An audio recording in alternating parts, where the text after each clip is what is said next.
नमस्कार, आप देख रहे हैं जांजगीर फर्स्ट न्यूज और मैं हूं आपके साथ ज्योति कनौजिया। आइए नजर डालते हैं खबर की ओर। बसपा सुप्रीमो मायावती ने शक्ति जिले के हसौद में भरी हुंकार, लाखों की संख्या में लोगों की जुटी भीड़। छत्तीसगढ़ में विधानसभा चुनाव को लेकर अब सीजी की सियासत में बहुजन समाज पार्टी ने भी पूरी ताकत झोंक दी है, जिसको लेकर बहुजन समाज पार्टी की राष्ट्रीय अध्यक्ष और उत्तर प्रदेश की पूर्व मुख्यमंत्री मायावती ने छत्तीसगढ़ का दौरा किया। मायावती ने शक्ति जिले के जैजैपुर विधानसभा अंतर्गत हसौद में चुनावी जनसभा को संबोधित करते हुए कांग्रेस और बीजेपी पर जमकर हमला बोला। साथ ही दोनों पार्टियों को दलित विरोधी और गरीब का शोषण करने वाली सरकार बताया। शक्ति जिले के जैजैपुर में मायावती ने बहुजन समाज पार्टी के प्रत्याशी केशव प्रसाद चंद्रा के समर्थन में एक चुनावी सभा को संबोधित किया। जनसभा को संबोधित करते हुए मायावती ने कांग्रेस और बीजेपी पर जबरदस्त हमला बोला। कांग्रेस को घेरते हुए मायावती ने कहा कि जातीय जनगणना के मुद्दे पर कांग्रेस को घेरते हुए कहा कि कांग्रेस जब सरकार में थी तो उन्होंने क्यों इसे लागू नहीं किया। बीजेपी की केंद्र में सरकार पर महिला आरक्षण के मामले को लेकर कहा कि इस महिला आरक्षण में दलित और पिछड़ा वर्ग महिलाओं को कुछ अलग से नहीं मिला।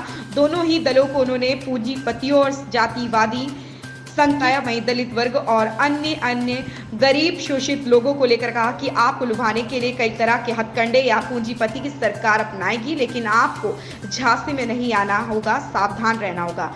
मायावती ने केंद्र सरकार और राज्य सरकार पर हमला बोलते हुए कहा कि आज सरकारी नौकरियों में पूंजीपतियों के माध्यम से प्राइवेट सेक्टर में नौकरी देने का चलन शुरू हुआ है। कार्यक्रम में 13 विधानसभा के प्रत्याशी उपस्थित रहे, जिनके लिए बसपा सुप्रीमो मायावती बसपा प्रत्याशियों के पक्ष में लोगों से वोट करने की अपील किया है। अपनी पार्टी के जनाधार को बढ़ा के या अपनी खुद की सर्वजनहिताएं व सर्वजन सुखाय की नीतियों पर आधारित सरकार बनानी होगी, जिसके लिए अब आप लोगों को यहाँ अपने छत्तीसगढ़ स्टेट में विधानसभा के लिए होने वाले चुनाव में अपने गठबंधन का बेहतर रिजल्ट दिलाना होगा।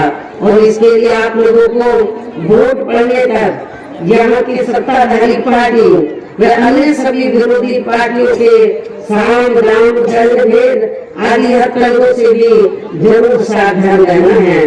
और इस मामले में खासकर आप लोगों को विरोधी पार्टियों के जारी किए गए उनके हवाई व प्रलोभन भरे चुनावी घोषणा पत्रों आदि के बहकावे में तो कतई भी नहीं आना है, जिन्हें ये पार्टियां सत्ता में आने के बाद अधिकांश अमल में नहीं लाती हैं, जिस पर से अब जनता का काफी हद तक विश्वास ही उठ गया है। इसलिए हमारी पार्टी किसी भी चुनाव में अपना कोई भी चुनावी घोषणा पत्र आदि जारी नहीं करती है।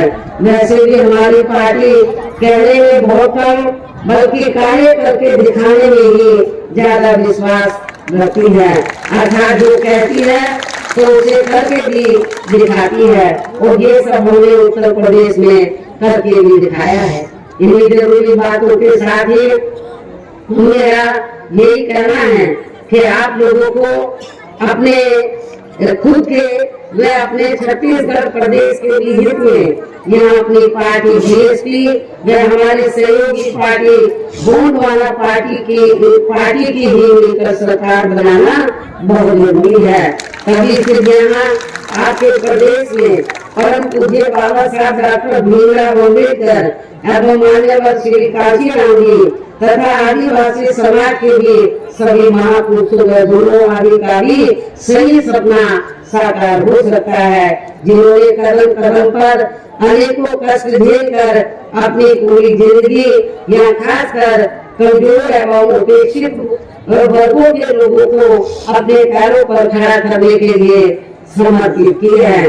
जिसे भी खास ध्यान में रखकर अब आप लोगों को यहाँ अपने प्रदेश में विधानसभा का चुनाव लड़ रहे अपनी पार्टी के उम्मीदवारों को यानी कि बीएसपी के उम्मीदवारों को पार्टी के हाथी चुनावियों के सामने वाले बटन को दबा के तथा हमारी सहयोगी पार्टी गोंडवाना जनतंत्र पार्टी के भी उम्मीदवारों को उनके आने चुनावियों के सामने वाले बटन को दबा के उन्हें जरूर जिताना है, कामयाब बनाना है। और इसके लिए आप लोगों को वोट पड़ने वाले दिन अपने सभी कार्य छोड़कर वे अपने अपने पोलिंग बूथों पर समय से पहुंचकर अपना वोट डालना बहुत जरूरी है। और इस मामले में हमारी महिलाएं भी जो आज मुझे बड़ी संख्या में यहाँ सुनने के लिए आई है, तो वो भी पीछे नहीं रहेंगी। इसके साथ ही आप लोगों का ये भी पूरा प्रयास होना चाहिए